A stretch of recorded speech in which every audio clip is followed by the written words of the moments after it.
Sejak tahun 2000-an, kawasan ini giat melawan penebangan hutan demi mengembalikan habitat gajah Sumatera. Jam 9 pagi, saya sudah tahu Theo rutin mandi pagi di sini. Gajah jantan ini bergabung bersama si Aryo Tangkahan sejak usianya 17 tahun. Kini ia sudah 27 tahun.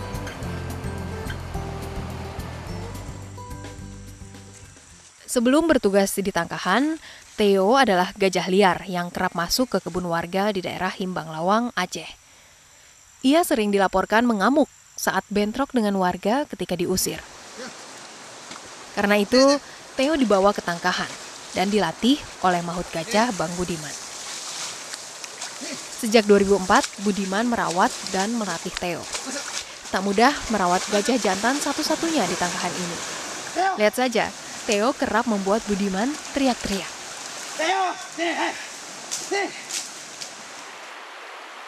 Keberanian Theo diuji lewat tes menyeberang arus sungai yang deras. Butuh ketegasan untuk melatih gajah jantan, hingga akhirnya ia mau dipasang pelana.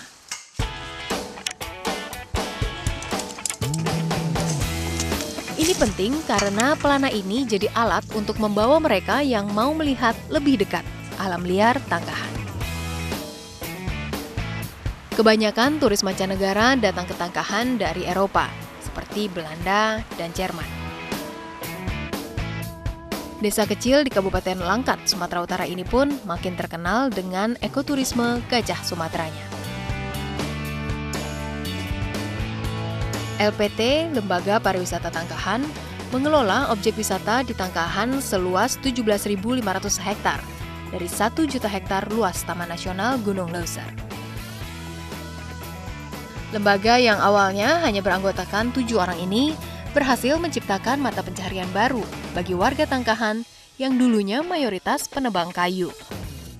Kalau memang masyarakat itu dapat uangnya dari itu dengan tidak menebang, kalau dia udah rasain gimana rasanya mengelola wisata, mendapat uang dari hasil wisata, pasti aku yakin 100% nggak akan mau dia menebang.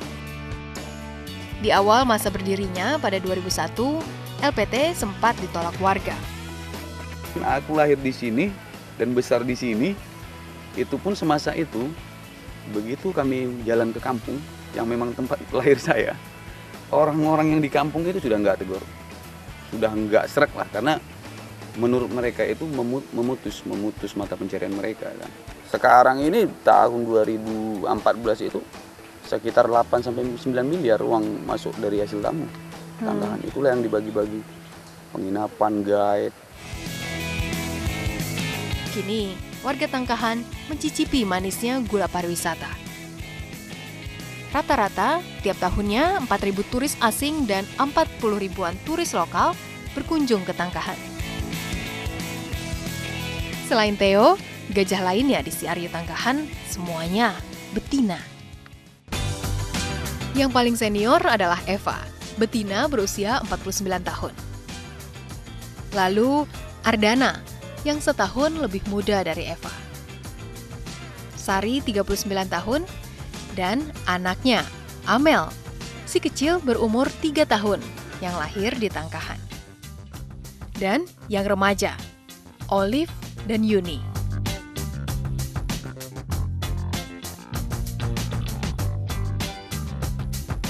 Ada 7 maut yang merawat gajah-gajah ini setiap harinya. Selain trekking bersama gajah, ini adalah atraksi yang paling dinanti di pagi dan sore hari.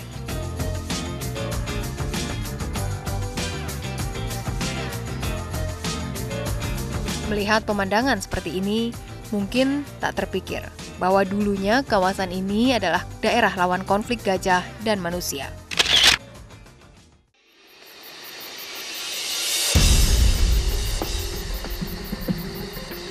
Kegiatan ekoturisme di Tangkahan berawal dari didatangkannya 2 ekor gajah dari Aceh untuk menangani konflik antara gajah dan manusia yang ramai terjadi di desa-desa sekitar Taman Nasional Gunung Leuser.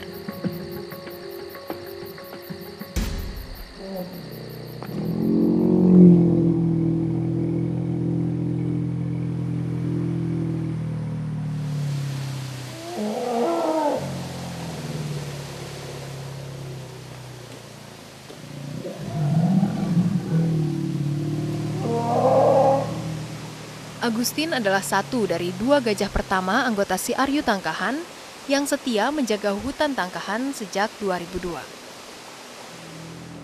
Gajah betina berusia 43 tahun ini juga mengemban tugas menjaga kawasan hutan yang pernah mengalami masa kelam pada periode 1980 hingga 1990-an. Saat itu, hutan di Taman Nasional Gunung Leuser yang merupakan habitat gajah diserbu penebang liar. Populasi gajah Sumatera yang tertinggi ada di Aceh dengan estimasi 500 ekor pada 2014. Di Lampung ada 355 ekor gajah, 310 ekor di Riau, dan 240 ekor di Bengkulu.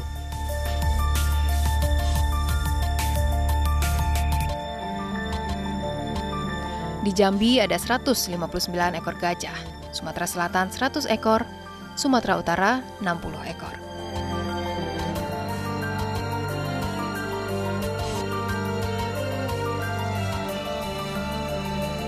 Kehilangan rumah tinggal mengancam keberadaan satwa bernama Latin Elephas maximus sumatranus ini.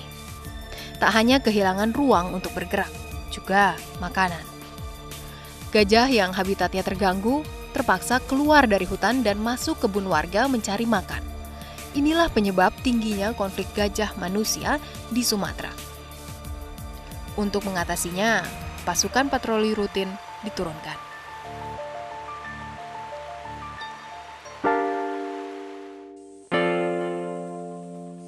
Dalam 1 bulan, Iman, mantan penebang liar yang kini bekerja sebagai mahut gajah ini, biasa patroli keliling hutan hingga 8 kali.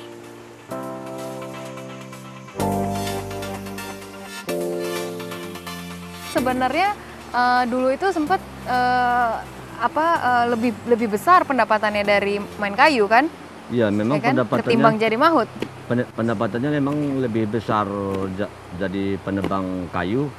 Bisa kita bilang rata-rata 1 bulan kalau nyari uang 15 juta, 20 juta memang dapat, Mbak. Tapi begitu kita dapat uang, kalau pada umumnya kalau orang-orang di Tangkahan dulunya tahun 2003 itu rata-rata semua gila judi. Gila sama judi. Habisnya di situ Habisnya di situ. Nah, jadi pemasukan itu ada 15 juta paling dikasih ke rumah hanya sekitar 3 juta. Sisanya habis di Sisa habis meja foya-foya. judi. Foya-foya. Jadi cepat datangnya uangnya tapi cepat hilang juga. Cepat hilangnya. Kalau kerja di CRU kayak gini, Mbak, walaupun gaji pokok 2 juta, tapi walaupun pendapatannya sedikit, pengeluarannya juga sedikit, Mbak. Jadi imbang lah. Imbang. Sinar matahari tambah terik, tapi pemandangan di sepanjang sungai semakin menggoda saya untuk melaluinya.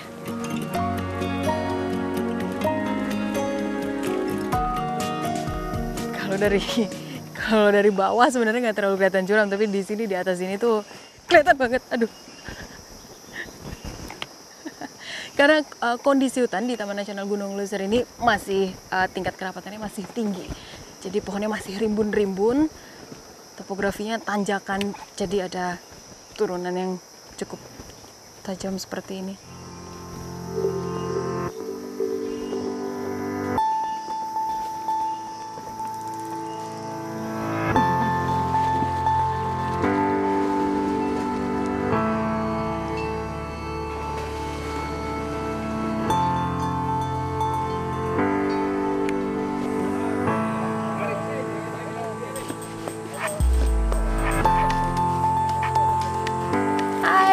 What's your name? Latina. Latina, that's a beautiful name. Do you like the elephant? Yes. Do you know what's her name? Do you know the name? Olive. Yeah?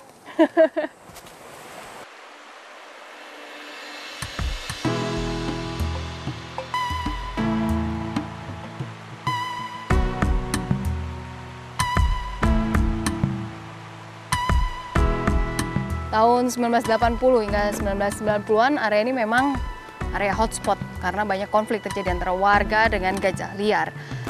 Tapi sepanjang perjalanan saya di Tangkahan ini, saya melihat keharmonisan antara hutan, alam, satwa, dan manusia yang ada di sini. Dan keharmonisan inilah yang berusaha dijaga sedemikian rupa oleh para kawan-kawan mahut dan organisasinya, dan juga oleh warga Tangkahan.